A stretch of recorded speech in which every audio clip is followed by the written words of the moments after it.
Sir, जो मुख्तार अंसार की मौत हुई उस पर आपका क्या कहना है? आप कह रहे मतलब ये इस पे बहुत सारा राजनीति हो रहा है और कह रहे हैं कि उनके बेटे का ये कहना है कि पॉइजन देके उनको मारा गया। आपका क्या कहना है सर? देखिए, जब किसी भी डिसीज के फैमिली मेंबर कोई बात कहते हैं तो उसको आपको सीरियस लेने की बहुत जरूरत है। और अगर आप देखेंगे सुप्रीम कोर्ट में भी वो लोग गए थे जिसमें उन्होंने इस एप्रीहेंशन का इजहार किया था उस फैमिली ने कि उनको प्रिजन में ही मार दिया जाएगा, कि कोई अंदर आएगा। और फिर सुप्रीम कोर्ट को उत्तर प्रदेश की सरकार ने ये बताया कि उनकी हिफाजत की जाएगी उनकी जान की। और जब उनकी फैमिली कह रही है कि उनको स्लो पॉइजन दिया गया है जिसकी वजह से उनकी मौत हुई है, और उनके बड़े भाई जो एमपी हैं वो ये कह रहे हैं कि जिस जेल से अस्पताल को लेकर गए वहां पर वो कंसर्न डॉक्टर्स नहीं थे जो पॉइजन उनको दिया गया, और उसके बाद उनको फौरन एक दिन के अंदर या 2 दिन के अंदर वापस हॉस्पिटल जेल भिजा दिया गया, जिससे उनकी मौत वाकई में हुई है। तो मैं ये चाहूंगा कि इसकी एक सही तरीके से इंडिपेंडेंट इंक्वायरी हो और जो फैमिली कह रही है उसको सीरियस लेने की जरूरत है। ये दूसरा ऐसा वाकया हम देख रहे हैं कि एक कन्विक्टेड प्रिजनर को जुडिशियल कस्टडी में उनकी मौत हुई है। एक को तो शूट आउट हुआ, अब यहां पर स्लो पॉइजन जो उनकी फैमिली कह रही है उससे उनकी मौत वाकई में हुई है। सर, अब तो मतलब इस पे जो पॉलिटिक्स हो रहा है, राजनीति हो रहा है, इस पे आपका क्या कहना है? क्योंकि देखिए पॉलिटिक्स का सवाल नहीं है। क्या पॉलिटिक्स हो रही है?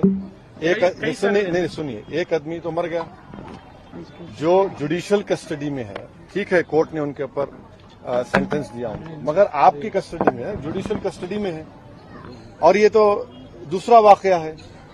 इसमें पॉलिटिक्स क्या है? जब जुडिशियल कस्टडी में किसी की मौत हो रही है और उनकी फैमिली उस एप्रीहेंशन का इजहार कर चुकी है, सुप्रीम कोर्ट वो लोग केस डाले हैं, तो इसमें पॉलिटिक्स क्या है भाई? एक आदमी की तो मौत हो गई ना, इसमें पॉलिटिक्स करना क्या है? वो तो अपनी जान दे दिए, वो जान चलेगी उनकी, तो पॉलिटिक्स क्या हो रही? अब जाने की जिम्मेदारी किस पर है?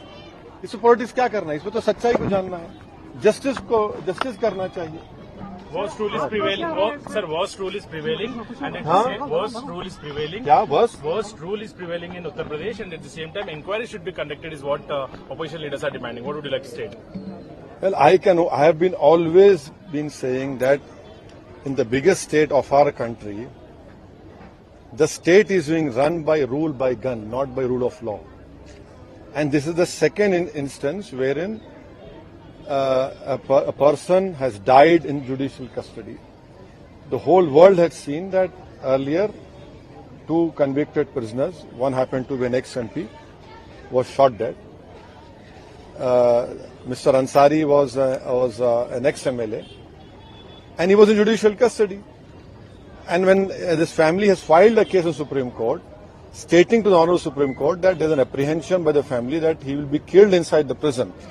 Now he dies, and the family say that slow poison was given. And the surprising and shocking thing is that he was not taken to a specialist hospital. He was taken to a hospital where no proper medical attention was given to him. And the most surprising thing and shocking thing is that within a short span of time he was sent back to the prison. So definitely what the family is demanding, I hope that the Uttar Pradesh government, in the interest of justice, in the interest of rule of law, will have an impartial inquiry, and the whole world should know what has happened. This is not on. This is not how people just go away, just die in a judicial custody. One last question, sir. क्या लगता है कि उत्तर प्रदेश जेलों में सुरक्षा नहीं है sir? इस तरह के कई सारे पिछले बार भी माइनॉरिटीज पे आपने बात की उठाई, माइनॉरिटीज को वहाँ पर मारा जा रहा है, तो इस तरह के आरोप है। नहीं, आप सवाल आप भी कर रहे हैं, मेरा जवाब भी आप दे रहे हैं, तो सही है बिल्कुल। Sir, one last question. क्या सुरक्षा नहीं है क्या? नहीं, अब देखिए, अगर कोई हथकड़ी में 2 प्रिजनर्स हैं और उनको पुलिस के सामने उनको गोली चला दी जाती है, और अगर कोई वहां के मुख्यमंत्री के बारे में कुछ फेसबुक पे अनाप शनाप बक ले, तो 48 घंटे में आप पहुंच जाते उसको। ये क्या हो रहा है? ये कैसे हो रहा है?